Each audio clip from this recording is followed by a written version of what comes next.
This is once in a while president is granting mercy, but our Lord is always like this.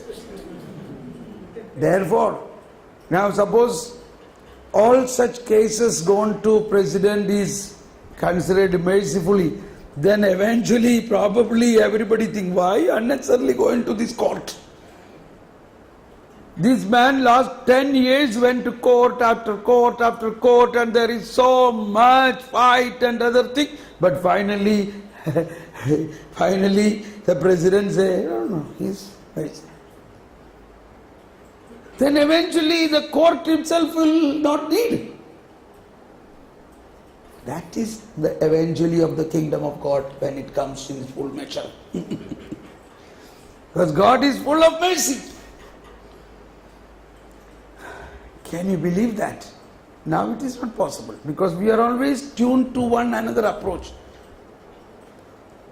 Justice means if he has something done wrong, he must be punished. But that is not the justice of God. So this was in the original packet of the gift of faith what is handed over to Abraham.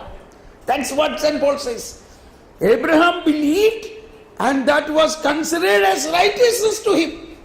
So what was in that belief? He believed that God justifies ungodly without any work. So work here should not be misunderstood. Now immediately a quote comes from St. James that faith without work is dead. So that is a charitable work.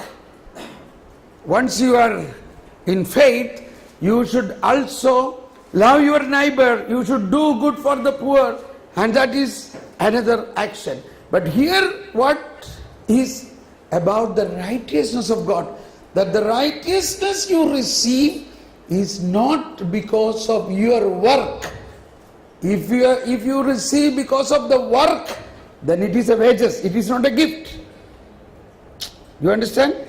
What St. Paul says, a man receive wages for his work. That is not a gift. He worked 1 hour or 1 day, so he receives so much salary. Because he worked, he received salary. That is not a gift.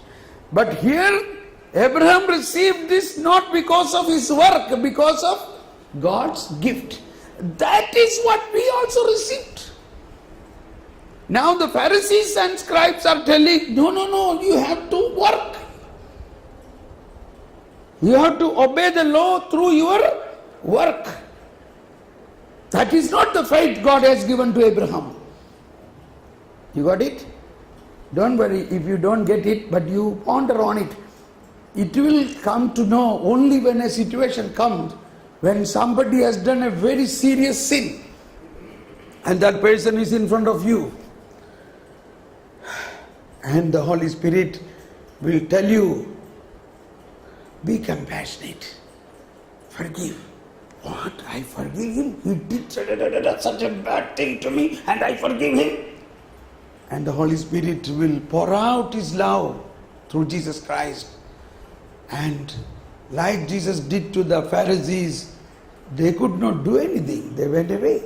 That way, in your heart, this will become an experience. That in spite of it is a terrible thing, you feel compassion.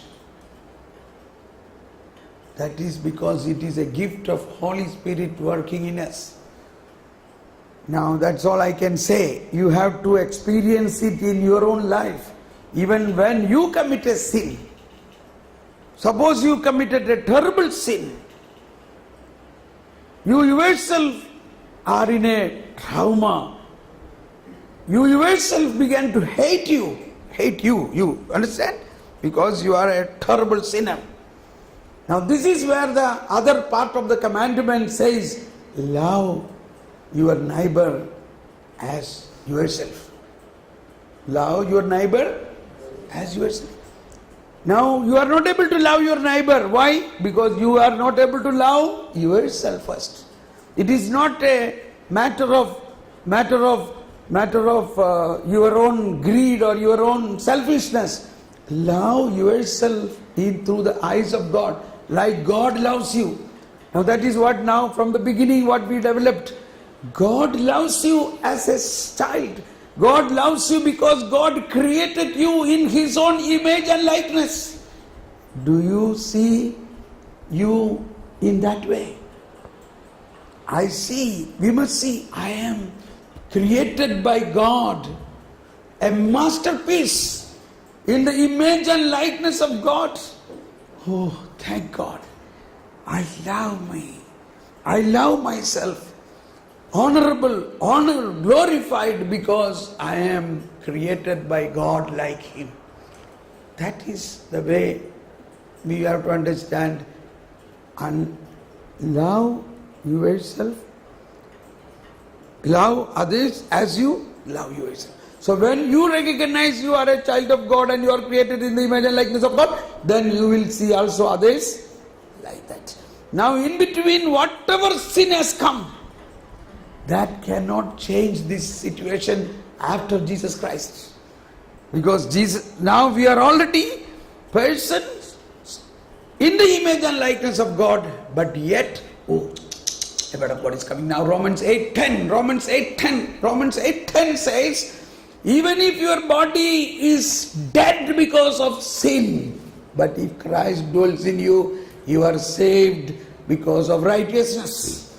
But if Christ is in you, although the body is dead because of sin, the spirit is alive because of righteousness. Praise the Lord. Praise the Lord. Say everybody louder, please. But if Christ is in you, if Christ is in you, although the body is dead because of sin, the spirit is alive. The spirit is alive because of righteousness. Because of righteousness.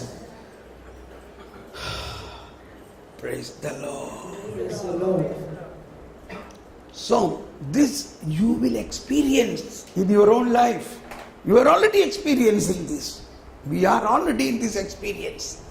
So we have to understand how we experience it. We experience not because of our strict work, but because of the faith given to Abraham as a free gift had the original content.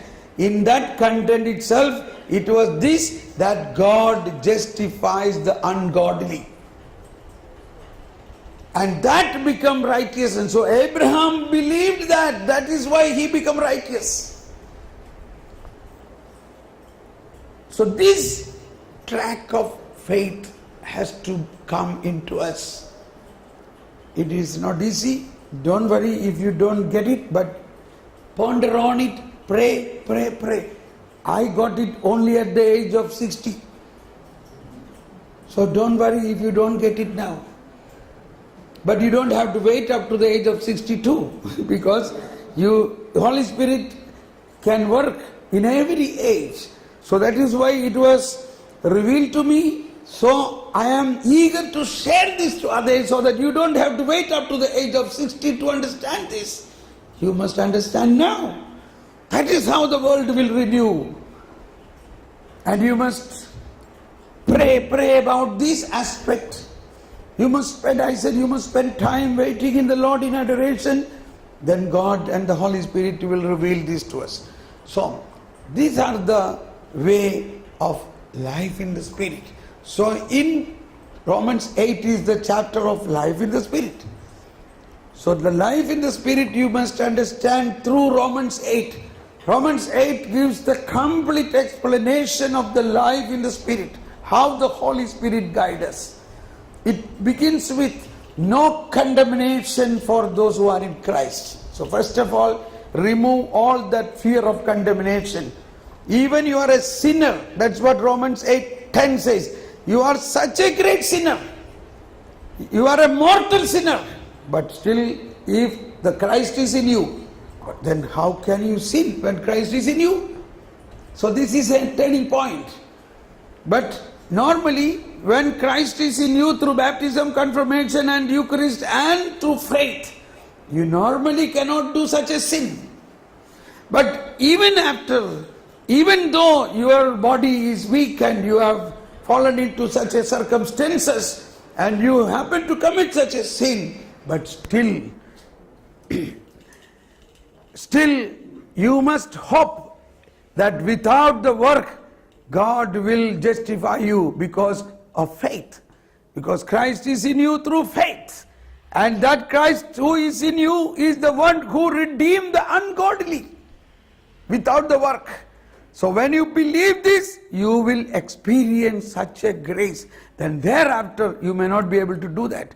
So eventually, you will be completely free from such doing, and you will have a life led by the Holy Spirit. So it is, that's why in Romans 8, 23, 24, he says, this you have to hope. So life in the Spirit also is a hope.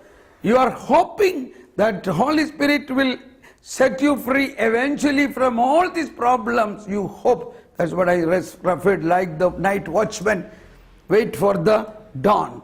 Okay. And then finally Romans 8, 31 to 39 says, if God is with us, what can be against us? Nothing can be against us. And then eventually he says, who can separate us from Christ? Da, da, da, da, da. Okay? So be confident. Praise the Lord. So now we stop this life in the Spirit. Okay?